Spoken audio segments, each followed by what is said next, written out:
പിന്നെ നമ്മൾ പറഞ്ഞുകൊണ്ടിരിക്കുന്ന ചാപ്റ്റർ സെക്കൻഡ് ചാപ്റ്റർ ഏകദേശം നമ്മൾ വൈൻഡപ്പ് ചെയ്തു. തേർഡ് ചാപ്റ്ററിലേക്ക് കടന്നിരിക്കുകയാണ്.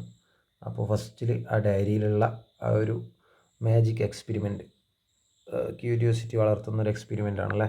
അത് നമ്മൾ ചെയ്തതാണ്, കൂട്ടുകാർ വന്നപ്പോൾ ചെയ്തതാണല്ലേ. അതായത് പതിമുഖം എന്ന് പറയുന്ന പിന്നെ ഒരു പിങ്ക് ലിക്വിഡ്, നമ്മൾ ദാഹശമനിയെല്ലാം പോലെയുള്ള ഒരു പിങ്ക് ലിക്വിഡ് എന്ത് ചെയ്യാണ് പിന്നെ ഒരു ബീക്കറിൽ പിങ്ക് ലിക്വിഡ് എടുത്തു, എന്നിട്ട് വേറൊരു ബീക്കറിലേക്ക് ഒഴിച്ചപ്പോൾ അത് യെല്ലോ കളറായി അല്ലേ. എങ്ങനെയാണത് യെല്ലോ കളറായത് എന്നുള്ളത് പിന്നീട് പറഞ്ഞു തന്നു അല്ലേ. അതായത് രണ്ടാമത്തെ ബീക്കറിൽ തെറ്റത്ത് കുറച്ച് നാരങ്ങാ നീര്, നമ്മളെ ലെമൺ എന്ത് ചെയ്തിട്ടുണ്ട്, പിഴിഞ്ഞിട്ടുണ്ടല്ലേ. അതിലെന്തുണ്ട്, ലെമണിൽ ഏത് ആസിഡുള്ളതെന്ന് നമുക്കറിയാം, നമ്മൾ പഠിച്ചല്ലേ. പിന്നെ നമ്മൾ എന്ത് പറഞ്ഞു, സയൻസ് കിറ്റിനെ കുറിച്ച് പറഞ്ഞു അല്ലേ. ചെറിയ ചെറിയ പരീക്ഷണങ്ങൾ നടത്താൻ ആവശ്യമായ പിന്നെ കുറച്ച് മെറ്റീരിയൽസ് കളക്ട് ചെയ്തിട്ട് പിന്നെ എന്ത് ചെയ്യാണ്, നമ്മുടെ വീട്ടിൽ നിന്നൊക്കെ പിന്നെ ചെറിയ പരീക്ഷണങ്ങൾ കണ്ടക്ട് ചെയ്യാൻ ആവശ്യമായ കുറച്ച് മെറ്റീരിയൽസ് എടുത്തിട്ട് ഒരു കവറിൽ ഇടാൻ വേണ്ടിയിട്ട് സയൻസ് കിറ്റ് തയ്യാറാക്കാൻ വേണ്ടി പറഞ്ഞിട്ടുണ്ട്. സയൻസ് കിറ്റ് പിന്നെ ഒരു ഡെമോൺസ്ട്രേഷന് വീഡിയോ അയച്ചിട്ടുണ്ട്. ക്ലാസ്സിൽ സയൻസ് കിറ്റിൻ്റെ ഒരു മോഡൽ കാണിച്ചു തന്നതുമാണ് അല്ലേ. അപ്പോൾ നിങ്ങളോട് പിന്നെ ലിറ്റ്മസ് പേപ്പറിൻ്റെ, അതായത് ഹിബിസ്കസ് അരച്ചിട്ട് ബ്ലൂ ലിറ്റ്മസ് പേപ്പർ ആക്കിയിട്ട് സ്ട്രിപ്പാക്കിയിട്ട് കുറേ ആൾക്കാർ എന്ത് ചെയ്തിട്ടുണ്ട്, വീഡിയോ എടുത്തിട്ട് അയച്ചു തന്നിട്ടുണ്ട് അല്ലേ. സ്ട്രിപ്പ് ക്ലാസ് കൊണ്ടുപോകുന്ന ആളുകളുണ്ട്. അപ്പോൾ ജസ്റ്റ് ഒന്നുകൂടി എന്ത് ചെയ്യുക, ഒരു ദാഹശമനീൻ്റെ പതിമുഖത്തിൻ്റെ വാട്ടർ ഉണ്ടാക്കിയിട്ട് പിന്നെ ഇത്തരം പിന്നെ സൊല്യൂഷൻസ് ഒന്ന് ചെയ്തു നോക്കുക. അപ്പോൾ ഇതിൽ പിന്നെ പിങ്ക് കളറ് പിന്നെ കളർ ചേഞ്ച് ചെയ്തിട്ട് എന്ത് ചെയ്യാണ്, യെല്ലോ ആയിട്ട് മാറുന്ന കുറച്ച് സൊല്യൂഷൻസ് ഉണ്ടല്ലേ, നമുക്ക് നോക്കാം. അപ്പോൾ നേരത്തെ എന്ത് ചെയ്തു, മാജിക് കാണിച്ചതിൽ പെട്ടതാണ് ഇത് പിന്നെ ലെമണ്. അപ്പോൾ ലെമണ് പിന്നെ വിനേഗർ, പിന്നെ ടാമറിഡിൻ്റെ വാട്ടർ അല്ലേ, പുളിവെള്ളം. പിന്നെ ബാക്കി ഒക്കെ ചെയ്താൽ എന്തുണ്ടാവും, മാറ്റം കാണുന്നില്ല. പിന്നെ നമ്മൾ എന്ത് പറഞ്ഞു, ലിറ്റ്മസ് പേപ്പറിനെ കുറിച്ച് പറഞ്ഞു അല്ലേ. ലിറ്റ്മസ് പേപ്പർ പിന്നെ എന്ത് ചെയ്യാൻ വേണ്ടി പറഞ്ഞു, യെസ്, ഇവിടെ ഒരു ചോദ്യം ഉണ്ടല്ലേ. പതിമുഖം വാട്ടർ പിന്നെ യെല്ലോ ആയിട്ട് മാറിയ ഇതിനൊക്കെ എന്തെങ്കിലും കോമൺ ടേസ്റ്റ് ഉണ്ടോ നോക്കാമല്ലേ. ലെമൺ ആയാലും വിനേഗർ ആയാലും ടാമറിഡ് ആയാലും ഒരു സോർ ടേസ്റ്റ് ഉണ്ട് അല്ലേ.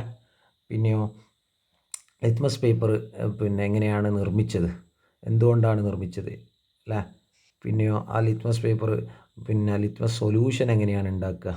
പിന്നെയോ പിന്നെ എന്തൊക്കെ കളറിലാണ് ലിറ്റ്മസ് പേപ്പർ നമ്മളെ ലാബിലുള്ളത്, നമ്മൾ കണ്ടത് ഏതൊക്കെയാണ്, ബ്ലൂവും റെഡും ആണ് അല്ലേ. പിന്നെയോ നിങ്ങളോട് പറഞ്ഞു പിന്നെ കുറച്ച് സൊല്യൂഷൻസ് വീട്ടിൽ നിന്ന് ഉണ്ടാക്കിയിട്ട് ഹിബിസ്കസ് കൊണ്ട് പിന്നെ ഒരു A4 അപ്പുറത്തും ഇപ്പുറത്തും വരച്ചിട്ട് സ്ട്രിപ്പുകളാക്കിയാൽ ബ്ലൂ ലിറ്റ്മസ് പേപ്പർ ഉണ്ടാവും അല്ലേ. ഇനി സോപ്പ് വാട്ടർ ബ്ലൂ ലിറ്റ്മസ് പേപ്പറിലാക്കി നോക്കുക, എന്തെങ്കിലും ചേഞ്ച് ഉണ്ടോ, നോ ചേഞ്ച് അല്ലേ. ലെമൺ ജ്യൂസ് ആക്കി നോക്കുക, പിന്നെ ചേഞ്ച് ഉണ്ട് അല്ലേ. ബ്ലൂ ലിറ്റ്മസ് എന്ത് ചെയ്യാണ്, പിന്നെ റെഡായിട്ട് മാറുകയാണ് അല്ലേ. അപ്പോൾ പിന്നെ അടുത്ത ബേക്കിംഗ് സോഡ, അത് പിന്നെ മാറ്റമില്ല. ക്ലിയർ ലൈം വാട്ടർ എന്ന് പറഞ്ഞാൽ ചുണ്ണാമ്പ് വെള്ളം അല്ലേ. പിന്നെ നമ്മൾ 100 അല്ലെങ്കിൽ പിന്നെ 100 കുറച്ച് വെള്ളത്തിലിട്ട് കലക്കുക. പിന്നെ 100 ഉണ്ടാക്കുന്ന നമ്മളെ കക്കയില്ല, കക്കയിൽ ചൂടുവെള്ളം പതിപ്പിച്ച് വാർന്നിട്ടുള്ള ഒരു പരിപാടിയാണ്. പിന്നെ നമ്മളെ തെങ്ങിനൊക്കെ ഇടുന്നൊരു കുമ്മായ ഉണ്ടാക്കിയിട്ട് ചൂടോടെ ഉണ്ടാക്കുന്ന ഒരു സ്ഥലങ്ങളല്ല ലിബേർട്ടീൻ്റെ, നമ്മളെ നാട്ടിലൊക്കെ ഉണ്ടായിരുന്നു. തലശ്ശേരി ലിബേർട്ടി ടാക്കീസിൻ്റെയോ മറ്റേ ഈ ഹോസ്പിറ്റലിൻ്റെ ഇടയിലൊരു സ്ഥലമുണ്ട്. പോയാൽ നല്ല ചൂടോടെ നല്ല സാധനം കിട്ടും. പിന്നെ ക്ലിയർ ലൈം വാട്ടർ അത് പറഞ്ഞു. പിന്നെ വിനേഗർ, യെസ്, വിനേഗറിൽ മാറ്റമുണ്ട്. പിന്നെയോ ബട്ടർ മിൽക്കിൽ മാറ്റമുണ്ട്, ടാമറിഡിൽ വാട്ടറിൽ മാറ്റമുണ്ട് അല്ലേ. ഈ ശരീട്ടയിലൊക്കെ എന്ത് മാറ്റമുണ്ട്, പിന്നെ നമ്മളെ പതിമുഖ വാട്ടർ ഒന്നെങ്കിൽ റെഡ് ആക്കുന്നുണ്ട്, അല്ലെങ്കിലോ ബ്ലൂ ലിറ്റ്മസ് പേപ്പറിനെ പിന്നെ റെഡ് ആക്കുന്നുണ്ട്. അപ്പോൾ ഇത്തരം ആളുകളെ നമ്മൾ എന്ത് വിളിച്ചു, ഇതാ നമുക്ക് നോക്കാം. പിന്നെ കുറച്ച് ലിക്വിഡുകളുണ്ട് അല്ലേ. എന്നിട്ടോ കളർ ചേഞ്ച് ഒബ്സർവ് ചെയ്ത കളർ ചേഞ്ച് വേണമെന്ന് പറഞ്ഞു അല്ലേ. പിന്നെ വിനേഗർ നമ്മൾ ബ്ലൂ ലിറ്റ്മസ് പേപ്പറിൻ്റെ അകത്ത് ആക്കിയപ്പോൾ എന്തുണ്ടായി, പിന്നെ blue litmus paper turns to റെഡായി മാറി അല്ലേ.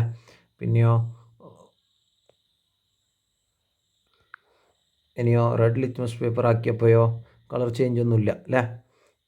നേരത്തെ റെഡ് നേരിപ്പിക്കുക. പിന്നെ ലെമൺ ജ്യൂസ് ആക്കിയപ്പോഴും പിന്നെ ബ്ലൂ ലിറ്റ്മസ് പേപ്പർ എന്ത് ചെയ്ത് റെഡായി മാറി. പിന്നെ റെഡ് ലിറ്റ്മസ് പേപ്പറിൽ നോ കളർ ചേഞ്ച്. പിന്നെ ക്ലിയർ ലൈം വാട്ടർ എടുത്ത് പിന്നെ ചുണ്ണാമ്പ് വെള്ളം ബ്ലൂ ലിറ്റ്മസ് പേപ്പർ ആക്കിയപ്പോഴോ നോ കളർ ചേഞ്ച്, ബ്ലൂ മാറിയിട്ടില്ല, ബ്ലൂ തന്നെയാണ്. പിന്നെയോ റെഡ് ലിറ്റ്മസ് പേപ്പർ എടുത്തിട്ട് നോക്കിയപ്പോഴോ ടേൺസ് ടു ബ്ലൂ, അത് ബ്ലൂ ആയിട്ട് മാറി. പിന്നെയോ ടാമറിൻഡ് വാട്ടർ പുളിവെള്ളം എടുത്തപ്പോൾ ബ്ലൂ ലിറ്റ്മസ് പേപ്പർ എന്ത് ചെയ്ത് റെഡായിട്ട് മാറി. പിന്നെ റെഡ് ലിറ്റ്മസ് പേപ്പർ എടുത്ത് നോക്കിയപ്പോഴോ ചേഞ്ച് ഇല്ല. പിന്നെയോ സോപ്പ് വാട്ടർ എടുത്തപ്പോൾ ബ്ലൂ ലിറ്റ്മസ് പേപ്പറിൽ പിന്നെ കളർ ചേഞ്ച് ഇല്ല. പിന്നെയോ റെഡ് ലിറ്റ്മസ് പേപ്പറിനെ ബ്ലൂ ആക്കി മാറ്റി. നമുക്ക് നോക്കാം. പിന്നെ ഇതാ ഒരു ബീക്കറിൽ സൊല്യൂഷൻ എടുത്തു, അതിൽ ബ്ലൂ ലിറ്റ്മസ് പേപ്പർ ഡിപ്പ് ചെയ്തപ്പോൾ അതെന്ത് ചെയ്ത് റെഡായി മാറി. ആരൊക്കെയാണ് റെഡായി മാറിയത്? പിന്നെയോ അടുത്ത ബീക്കറിൽ നമ്മൾ ഒരു സൊല്യൂഷൻ എടുത്തു, അതിൽ റെഡ് ലിറ്റ്മസ് പേപ്പർ ഇട്ടപ്പോൾ അത് ബ്ലൂ ആയി മാറി. ആരൊക്കെയാണ് പിന്നെ ബ്ലൂ ആയി മാറിയത്? ഇതാ which liquids turned red litmus into blue. എന്നിട്ട് നമ്മൾ അതിനൊരു ഡെഫിനിഷനും പറഞ്ഞു അല്ലേ. Acids and base. ആസിഡ് എന്ന് പറഞ്ഞാൽ എന്ത് സബ്സ്റ്റൻസ് ആണ്? Acids are the substance that turn blue litmus paper into red. Blue litmus പേപ്പറിനെ റെഡാക്കി മാറ്റുന്ന ആസിഡുകളെ നമ്മൾ പറയുന്ന പേരെന്താണ്? നമ്മൾ പറയുന്ന പേര് പിന്നെ ആസിഡ് എന്നാണ്. പിന്നെയോ the substance that turn red litmus paper into blue, അതായത് റെഡ് ലിറ്റ്മസ് പേപ്പറിനെ ബ്ലൂ ആക്കി മാറ്റുന്ന പിന്നെ സബ്സ്റ്റൻസിനെ നമ്മൾ പറയുന്നു ബേസ് എന്ന് പറയുന്നു. പിന്നെയോ ഇനി നമ്മൾ ആൾട്ടർനേറ്റീവ്, ഈ ലിറ്റ്മസ് പേപ്പർ പിന്നെ ഇപ്പോൾ ലേബിൽ നിന്ന് കിട്ടുക, ഓരോരുത്തർക്ക് പീസായിട്ട് തന്നിക്കില്ലേ, ചിലതെല്ലാം പാളിപ്പോയിക്കല്ലേ. പിന്നെയോ കുറച്ച് കുട്ടികൾ അരീബിയോ ഹംദ അങ്ങനെ കുറച്ച് കുട്ടികളൊക്കെ വളരെ നന്നായിട്ട് എന്ത് ചെയ്തിട്ടുണ്ട് പിന്നെ ഉണ്ടാക്കിയിട്ട് കൊണ്ടുവന്നിട്ടുണ്ടല്ലേ. പിന്നെ നമ്മളെ ബോയ്സിലുള്ള ഒരു ചങ്ങായി എന്ത് ചെയ്തിട്ടുണ്ട്, വാട്സപ്പിൽ വീഡിയോ അയച്ച് ഞാൻ വൺ സൈറ്റ് ഗ്രൂപ്പിലിട്ട് ഓർമ്മയില്ലേ. പിന്നെയോ വേറെ ഒരു കുട്ടി എഡിറ്റ് ചെയ്തിട്ട് അയച്ചായിരുന്നു, എനിക്ക് കിട്ടിയില്ല. പിന്നെ നമ്മൾ എന്ത് ചെയ്തു, ബിസ്കസ് വരച്ചിട്ട് ഇതാ ബ്ലൂ ലിറ്റ്മസ് പേപ്പറിൻ്റെ സ്ട്രിപ്പ് ഉണ്ടാക്കിയല്ലേ, റൈറ്റ്സ് രണ്ട് സൈഡിൽ വരച്ചിട്ട്. പിന്നെ ഇൻഡിക്കേറ്റേഴ്സ്. എന്താണ് ഇൻഡിക്കേറ്റേഴ്സ്? ഇൻഡിക്കേറ്റർ ഇട്ടിട്ടാണല്ലോ നമ്മൾ ഓട്ടോറിക്ഷക്കാരെല്ലാം തൊട്ടെല്ലാം പോക്ക് വണ്ടിയല്ലോ. അപ്പോൾ ഇൻഡിക്കേറ്റേഴ്സ് ആർ സബ്സ്റ്റൻസ്. ഇൻഡിക്കേറ്റർ എന്ന് പറയുന്നത് സബ്സ്റ്റൻസ് ആണ്. എന്തിൻ്റെ സബ്സ്റ്റൻസ് ആണ്? That helps to identify the acid and base. ആസിഡും ബേസും ഏതാണെന്ന് ഐഡൻറ്റിഫൈ ചെയ്യാനുള്ള പിന്നെ ഒരു സബ്സ്റ്റൻസിനാണ് നമ്മൾ ഇൻഡിക്കേറ്റർ എന്ന് പറയുന്നത്. ലിറ്റ്മസ് പേപ്പർ ഒരു ഇൻഡിക്കേറ്ററാണ്. Litmus paper is an indicator. Litmus പേപ്പറിനെ കുറിച്ച് നമ്മൾ പറഞ്ഞു അല്ലേ. പിന്നെയോ ഇതാ ഫിനോഫ്തലിൻ. പിന്നെയോ ഇത് മീത്തൈൽ ഓറഞ്ച് അല്ലേ. ഇത് നമ്മൾ ചെയ്ത സമയത്ത് ഒരു മാർച്ച് നടക്കുന്ന ഒരു സമയമായിരുന്നു അല്ലേ, പരേഡ്, നമ്മളെ ലഹരി വിരുദ്ധത്തിനായി ബന്ധപ്പെട്ട്. പിന്നെയോ യുദ്ധവിരുദ്ധ റാലി. ഇനി പിന്നെ ലിക്വിഡുകൾ ടെസ്റ്റ് ചെയ്യാണ്. വിനേഗറുണ്ട്, അസിറ്റിക് ആസിഡ്, പിന്നെയോ സുർക്ക, പിന്നെ ക്ലിയർ ലൈം വാട്ടർ, ചുണ്ണാമ്പ് വെള്ളമുണ്ട്, ലെമൺ ജ്യൂസ് ഉണ്ട്, സോപ്പ് വാട്ടർ ഉണ്ട്, പിന്നെയോ ബേക്കിംഗ് സോഡയുണ്ട്. ഇതിൽ നമ്മളൊരു ഡ്രോപ്പ് ഫിനോഫ്തലിൻ ഇറ്റിച്ച് നോക്കുന്നു, മീത്തൈൽ ഓറഞ്ച് ഇറ്റിച്ച് നോക്കുന്നു. എന്താണ് മാറ്റം എന്നുള്ളത് ആ മാറ്റത്തെ ഒരു ഇമേജ് ആയിട്ട്, ഒരു ഫ്ലോ ചാർട്ടായിട്ട് എന്ത് ചെയ്തിട്ടുണ്ട്, ഞാൻ ഗ്രൂപ്പിൽ ഇട്ടിട്ടുണ്ടല്ലേ. ഫിനോഫ്തലിൻ ആയാലും മീത്തൈൽ ഓറഞ്ച് ആയാലും പിന്നെ ഞാൻ പറഞ്ഞില്ലേ ഇങ്ങനെ ഒരു ഇമേജ് ഇട്ടിട്ടുണ്ട് എന്ന് അല്ലേ. അതായത് ആസിഡിലേക്ക് ഒരു തുള്ളി ഫിനോഫ്തലിൻ ഇറ്റിച്ചപ്പോൾ കളർ ചേഞ്ച് ഇല്ല. പിന്നെയോ ബേസിലേക്ക് ഒരു തുള്ളി പിന്നെ ഫിനോഫ്തലിൻ ഇറ്റിച്ചപ്പോൾ അത് പിങ്ക് കളറായി. പിന്നെയോ മീത്തൈൽ ഓറഞ്ച് 2 തുള്ളി ആസിഡിലേക്ക് ഇറ്റിച്ചപ്പോഴോ റെഡ് കളറായി അല്ലേ. മീത്തൈൽ ഓറഞ്ച് ബേസിലേക്ക് ഒരു തുള്ളി ഇറ്റിച്ചപ്പോൾ ഗോൾഡൻ യെല്ലോ തന്നെ. ആ മീത്തൈൽ ഓറഞ്ചിൻ്റെ കളർ ഏതേനു നമുക്ക് ഓർമ്മയില്ല അല്ലേ. ഇതാ മീത്തൈൽ ഓറഞ്ച് ആസിഡിലേക്ക് ഇറ്റിച്ചതിൻ്റെ ഒരു ചെറിയൊരു ഫോട്ടോ കാണിച്ചു തരാമല്ലോ. നമ്മൾ ക്ലാസ് ചെയ്തൊരു എക്സ്പെരിമെൻ്റ് ആണല്ലേ. ഇനി ഇങ്ങനത്തെ എക്സ്പെരിമെൻറ്റ് ചെയ്താലുണ്ടല്ലോ, ഈ പരീക്ഷണക്കുറിപ്പ് പോലെ ഇങ്ങനെ എഴുതാൻ വേണ്ടി ശ്രമിക്കണം അല്ലേ.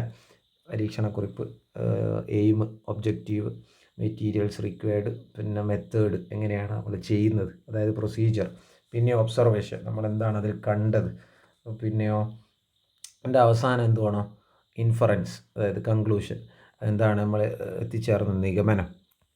ഇതാ നമുക്ക് നോക്കാം. വിനേഗറിൽ ഒരു തുള്ളി ഫിനോഫ്തലിൻ ഇറ്റിച്ചപ്പോൾ കളർ ചേഞ്ച് ഇല്ല. പിന്നെയോ ലെമൺ ജ്യൂസിൽ ഫിനോഫ്തലിൻ ഇറ്റിച്ചപ്പം കളർ ചേഞ്ച് ഇല്ല. പിന്നെയോ ലൈം വാട്ടറിൽ, സോപ്പ് വാട്ടറിൽ, ബേക്കിംഗ് സോഡേൻ്റെ സൊല്യൂഷനിൽ ഇറ്റിച്ചപ്പോൾ ഫിനോഫ്തലിൻ ഇറ്റിച്ചപ്പോൾ പിങ്ക് കളറായി. പിന്നെയോ മീത്തൈൽ ഓറഞ്ച് വിനേഗറിൽ ഇറ്റിച്ചപ്പോയോ ലൈറ്റ് റെഡ്. പിന്നെയോ ലെമണിൽ ഇറ്റിച്ചപ്പോയോ ലൈറ്റ് റെഡ് അല്ലെങ്കിൽ പിന്നെ ലൈറ്റ് പിങ്ക്, അങ്ങനെ ഒരു ഇപ്പം നേരത്തെ കാണിച്ചൊരു കളറുണ്ടല്ലോ. പിന്നെയോ